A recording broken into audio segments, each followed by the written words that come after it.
Welcome everyone. This is a video that I've wanted to film for a long time, and it's the start of a series that I want to do about my all-time favorite collectible card game, the Star Wars collectible card game, or Star Wars CCG, that ran from approximately 1995 to 2001. So it was from a company called Decipher. So they also made a bunch of other games that were rather popular, including the Lord of the Rings one.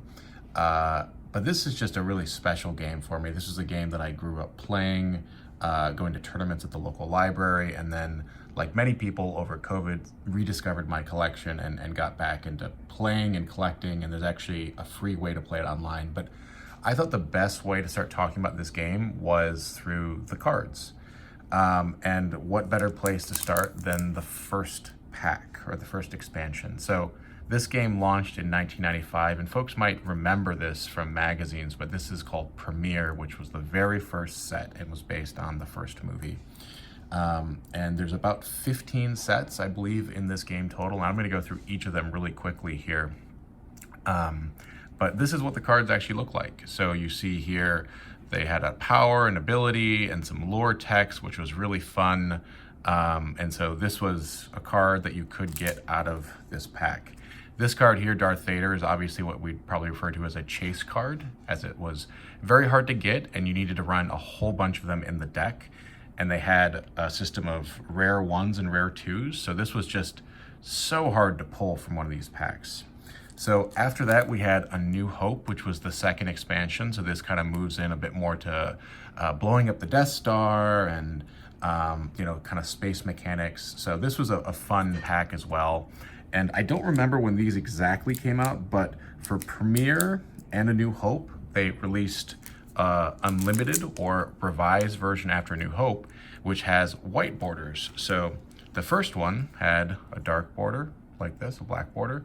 And then later, this is the same Vader, same rarity, but came from these sort of, I think they were cheaper, but they're sort of called the Unlimited edition.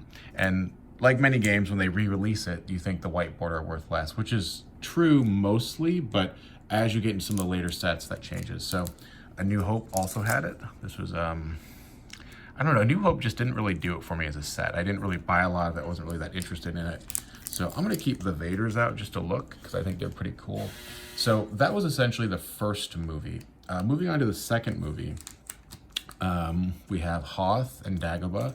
Now, I don't actually have the limited edition packs here. I only have the revised, which means these are white border cards inside, but this is what the packs look like. So inside there is Hoth cards. So this Hoth was a really fun set. I think it's still a big fan favorite now as far as the cards inside. These are kind of increasingly hard to come by because they're from a 25-year-old set. But this is, reenacting the Battle of Hoth. So you have AT-ATs and, defending the shield generator, etc. And then you had Dagobah, which is a bit more of a controversial set because it was kind of solitary. There was a lot of Jedi training Luke to be a Jedi, and it just felt like you're kind of playing solitaire a little bit and less interactive. So this was a somewhat controversial set here in Dagobah. Moving along, we have Cloud City up next. This is probably one of the first peaks of the game. So Cloud City and Jabba's Palace, which is the next one, were produced en masse. So you can still find packs of Cloud City and Jabba's Palace for probably $3 to $6 on eBay. So these are just widely available. They're all over the place. They're not the most popular sets. I think Jabba's Palace might be even more hated than Dagobah. But one thing I'll say about Hoth and Dagobah is, since new sets were coming out as these were white border cards were released, it's kind of created this strange paradox where the white border cards are actually harder to find than the black border ones, because folks, as the new sets were coming out, just didn't want to go back and revisit the old sets. So a lot of times the white border cards from those two are worth more. And so they only made the white border cards, like this Vader, were revised up into Dagobah, and after that didn't really continue. So moving along, we had a special edition, which I think for everybody is maybe the best relaunch of the game. This is really what Premiere should have been. And and I know maybe that's a controversial opinion, but this is just a great set. It's pretty large, it's 324 cards. Just a real favorite. It came out when the movies were being re-released in theaters with the sort of terrible graphics, the special edition ones. So moving along, we have the sort of Return of the Jedi block, which are encapsulated in these two packs, Endor and Death Star 2. This is like, for me, the bread and butter of this game. The battles on Endor, the battles over Death Star 2, they're just really cool sets. Endor is the first set to have foils, and I think actually in the CCG world, this was like 1999, and this was sort of a revolutionary concept, the idea of shiny cards in packs, and I think Wizards of the Coast has copied it. You know, this game was competing with Magic and Pokemon, and just a real quick story, actually. Yesterday, a friend called me over, because I'm also into Magic a little bit, and he asked me to come look at his old Magic collection, and there was just so much of it. There was box after box after box of Magic cards, and I didn't really even know where to start and what to tell him, because Magic has 200 plus sets. This is why I like dead CCGs, is they're finite, right? And so Endor has 180 cards, Death Star 2 has 182 cards. You can collect them all, you can complete the sets. So these two right now are pretty rare packs, I would say. They're sought after. I think, you know, Endor is maybe $45, $50 a pack. Death Star 2 is probably close to that, maybe a little bit more. So the last three sets of the game focused on episode 1. So I believe what happened between Decipher and Lucasfilm was they got the rights to create the cards for episode 1, but then Lucasfilm wanted to renegotiate for episode 2, and it caused the company to lose a license. So these are the last three sets that were printed. And I think Tatooine, which was the first of the three, was also somewhat controversial because it introduced a very gimmicky pod racing mechanic that a lot of folks did not necessarily like. But you also had these great characters, Darth Maul, and it also introduced these alternative image cards. So Tatooine, you can still find all this stuff is available. It's just on eBay, you know, folks are selling it for a range of prices, and that's where I've picked this up, as well as just random Facebook Marketplace ads. So this stuff is still around in the wild. It's just increasingly rare. Coruscant, I think for me as a kid, I think this set corresponded with me getting my first job. So what that meant is I personally, as a little kid, or I don't know, at this point, 14, whatever the labor laws were, bought probably 2 or 3 boxes of Coruscant. So it really holds a special place in my personal heart. You had the Jedi Council, you had all these cool mechanics in the Senate, if you want to do that, which I think a lot of players now really don't enjoy the Senate. But this is just a great set. You know, it has like Darth Maul and all the real height of the cool episode 1 characters. These packs actually, because there's so many useful cards in here, these packs probably go for, you know, $50 to $70 depending. So this is probably one of the most rare packs. And contrary to sort of how many CCGs work, living CCGs, where you think Magic, the older sets are more valuable, with dead CCGs, the trend is the later sets tend to be much more valuable due to scarcity, right? And so I think these two sets, Coruscant and then Theed Palace here, which I'll talk about in a moment, came out in such a small window of each other that the company Decipher was about to lose the license at the end of 2001, so they were just rushing this stuff out. And once they lost the license, they could no longer legally sell it. That doesn't mean it wasn't available through wholesalers, but it just killed the game. And there's now a players committee run by volunteers that keeps it alive and puts out new virtual cards. And you know, I want to devote a whole section to them at some point. They're doing great work, but essentially in most dead CCGs, the later sets, due to general scarcity or the wheels falling off the bus for companies, this is also true for Lord of the Rings TCG, that the last couple sets are just scarce because they're underproduced or they're literally losing the license. So this is the last of the sort of core sets, Theed Palace. So I believe there's 12 core sets in Star Wars CCG, and then there's also Reflections, which I'll get to in a moment. But Theed Palace was sort of the battle over Theed Palace, and you had the droids versus the Gungans, and this is just a really fun set. I will say I never actually bought any of this myself.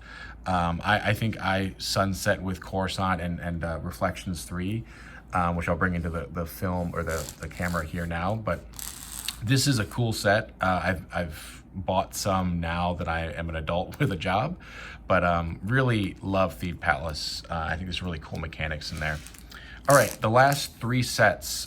These were not sequentially the last 3 sets. I think they came out, 98, 2000, 2001 or something. So it was sort of interspersed, but I believe that these 3 make it 15 in total. So these came with 1 foil as well as a range of cards, which could be rare from the other packs. So this is really the mainstreaming of foils, and I think this one came out after Special Edition. So pretty cool to collect a set of Reflections. So you have Reflections 1, which I believe had 100 foils, or maybe I'm thinking of, it could be 132. Reflections 2, this is some of the coolest cards in the game are foiled in this. So this has some of the really great, Death Star 2 characters, the Emperor, things like that. So this is also kind of corresponded with the release of Death Star 2 right around then, and sort of the height of the game. And then finally, you had Reflections 3. This still has a sticker, a price sticker on it. And these packs are probably the single most difficult to locate and most expensive. I think you'll see them on eBay for anywhere from $150 to $200 for a pack. And a box goes for, who knows how much at this point. But it's a really cool collector's item. There's also just within this pack some great foils and useful cards that you could pull. I think that within this pack, there's just high probability of getting some high value cards.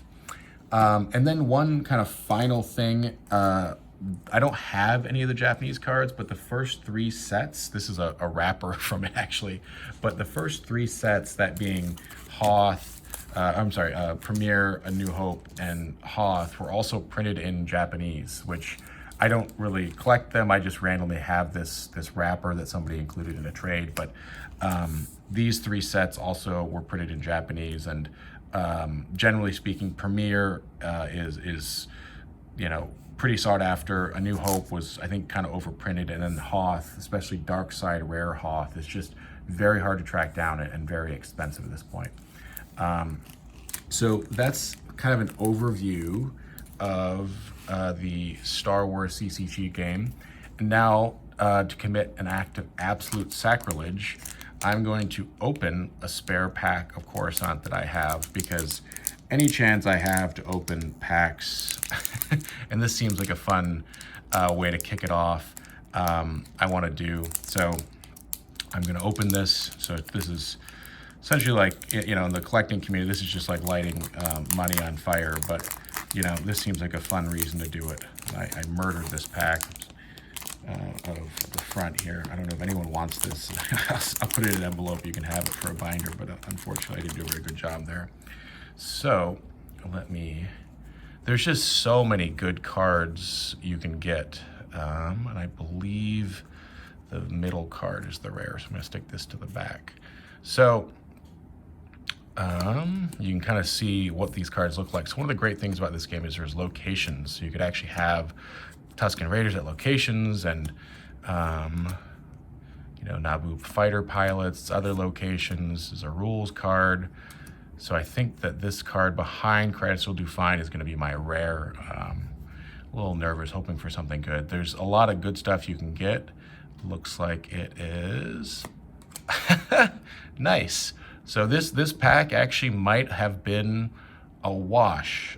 Mace goes for around $50. So this might have we might have broken even on our pack. So I am not at all upset with that. So that is our rare there. Please tune in, like, subscribe if you want to see more Star Wars CCG content. I'd really like to do more videos and talk about how to play this game, and I have a couple people fortunate enough in the area that I play with, but I think this is a great game. They also, allow folks to play for free online. So I'm going to stop there and have a good rest of your day.